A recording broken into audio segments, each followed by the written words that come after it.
ඇතුම හතිය රෝග තත්ත්වය මේ නිධන්ගත රෝග තත්ත්වය පාලනය කර ගැනීම සඳහා භාවිතා කරන ප්‍රධානම දීර්ඝකාලීන ඖෂධය ක්‍රමය තමයි මේ ඉන්හේලර් කියලා කියන්නේ. මේ ඉන්හේලර් එක නිවැරදිව භාවිතා කිරීම ඉතාම වැදගත්.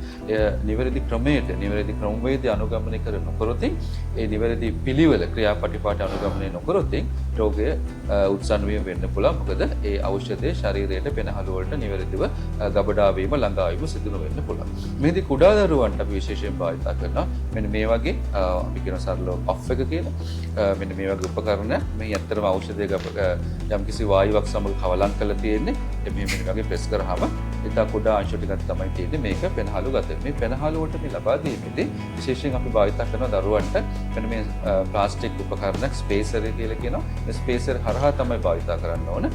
ඉතා කුඩා දරුවන්ට ඊට අමතරව මෙන්න මේ වගේ මුඛ ආවරණයක් ෆේස් මාස්ක් එකක් හරහා තමයි අපි ලබා දීම සිදු වෙන්නේ. මේ නිවැරදි ක්‍රමය අනුගමනය කරන්න ඕන. විශේෂයෙන්ම නැත්තම් මේ ඖෂධය හරියට පෙනහළු වල ශ්වාසනාල වලට ළඟා වීම සිදු වෙන්නේ නැහැ. එමගින් නිවැරදි ප්‍රතිකාර ලබා ගන්න, නිවැරදි ප්‍රතිඵල ලබා ගන්න අපහසු වෙන්න පුළුවන්. මොකද අපි ගොඩක් දුරට දකිනවා අපේ රටේ හැමදාම දිනපතා පාවිච්චි කරත් ඒ වෛද්‍ය උපදෙස් අනුව භාවිතා කරත් ඒ නිවැරදි ක්‍රමවේදය අනුගමනය නොකරන නිසා ගොඩක් දුරට ප්‍රතිඵල ලබා ගැනීම සිදු වෙන්නේ නැහැ. දරුවන් නිතර නැවත රෝග ලක්ෂණ මතුවෙන්න පුළුවන්.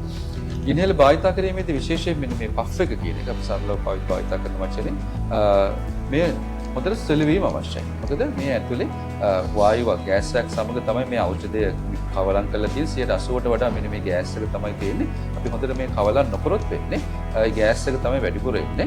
ඖෂධය එන ප්‍රමාණය අනිත් නිසා හැමතිස්සෙම මේක මේ වගේ පොඩි ආවරණයක් තියෙන මේ ආවරණ අයින් කරලා මේ හොඳට 3-4 වතාවක් මෙන්න මෙහෙම හොඳට සෙලවීම අවශ්‍යයි. ඊට පස්සේ ස්පේස් එකේ තිබෙන මේ කොටසක් මෙන්න මේ කොටසට මේ ඇතුළු කරලා කුඩා දරුවෙක් වැඩිහිටි දරුවෙක් නම් මාස්ක් එකක් මේ වගේ මුව ආවරණයක් නැතුව භාවිතා කරන්න පුළුවන්.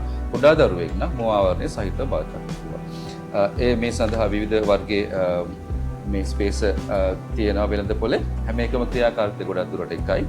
කුඩා දරුවෙක් නම් මෙන්න මේක මෙතන හයි කරලා බබා ඒ දරුවාගේ මූණට තියලා මේක වරක් ප්‍රෙස් කරනවා. වරක් ප්‍රෙස් කළා දරුවා සාමාන්‍යයෙන් 5-6 වතාවක් සාමාන්‍ය විදියට හුස්ම ගැනීම තමයි සිදු කරන්න ඕන. පුළුවන් තරම් හිමින් සහ දීර්ඝ හුස්ම ගැනීම තමයි සිදු කරන්නේ. අපි දකිනවා සමහරවිට දරුවා වේගයෙන් මේට පිඹිනවා. මේ පිඹීම කිසිසේත්ම සිදු කරන්න අවශ්‍ය නැහැ. මොකද මෙය සිදු වෙන්නේ මේ ඖෂධය ගබඩා වෙනවා මේ ස්පේස් එක තුළ. ඒ ගබඩා වෙච්ච ඖෂධය හුස්ම ගැනීම වාරයක් පාසා පෙනහළට ඇතුළට ගිහලා පෙනහළේ තැම්පත් වෙනවා. මේට වේගයෙන් පිඹීමෙන් සිදු වෙන්නේ අනිත් පැත්ත. ඇත්තටම ඖෂධය පෙනහළ තුළට ලබා ගැනීම තමයි අවශ්‍ය වෙන්නේ. පෙනහළේ තිබෙන ඖෂධය පිටට ලබා දීම නෙවෙයි. ඒ නිසා ඉමින්ස් ඉතාසෙමින් දිග හුස්මක් ගැනීම තමයි සිදු කරන්න ඕන. වේගෙන් මේ තුළට පිඹීමෙන් ඖෂධය ලබා ගැනීමේ හරියට කාර්යය සිදු වෙන්නේ. දෙවෙනි කාරණේ තමයි දරුවා වාර 5-6ක් විතර හුස්ම ගත්තයින් පස්සේ මේක අපිට අයින් කරන්න පුළුවන්. ගොඩක් වෙලා තියා ගැනීම අවශ්‍ය නැහැ. උපරිම වාර 10ක් හුස්ම ගන්නකන් තබා ගැනීම හොඳටම ප්‍රමාණවත්. එකම ඖෂධයෙන් සමහර විට වෛද්‍යවරු නියම කරන්න පුළුවන් පෆ් එකකට වඩා ප්‍රමාණ. සමහරට පෆ් 2ක් 4ක් 6ක් ඒ රෝග ලක්ෂණ රෝග තත්ත්වය අනුව. ඒ අවස්ථාවේදී ඇත්තරම දෙවෙනි පෆ් එක ලබා දෙනකොට ආපවුනේ අයින් කරලා තප්පර 30ක් විතර ඉන්න ඕන. ඒ විශේෂ කාරණා කීපයක් නිසා එහෙම ඉන්න ඕන. සහ අර මුලින් ගියපු බෙහෙත දීපු බෙහෙත පෙනහළ තැම්පත් වෙන පොඩි වෙලාවක් දෙන්න ඕන. ඊපස්සේ නැවත ඒ අයින් කරලා තප්පර 30ක් විතර පස්සේ විනාඩියක් විතර ඉන්න පුළුවන් වැඩි හොඳයි. නැවත මේ හොඳින් සොලවන්න. නැවත මේ ස්පේස් එකට සවි කරලා බබාගේ දරුවාගේ මූණට තියලා මේ විදිහට මෙය ප්‍රෙස් කිරීම තමයි සිදු කරන්නේ. නැවත වතාවක් දරුවා වාර 5ක් 6ක් සිමින් හුස්ම ගැනීමට තමයි යොමු කරන්නේ.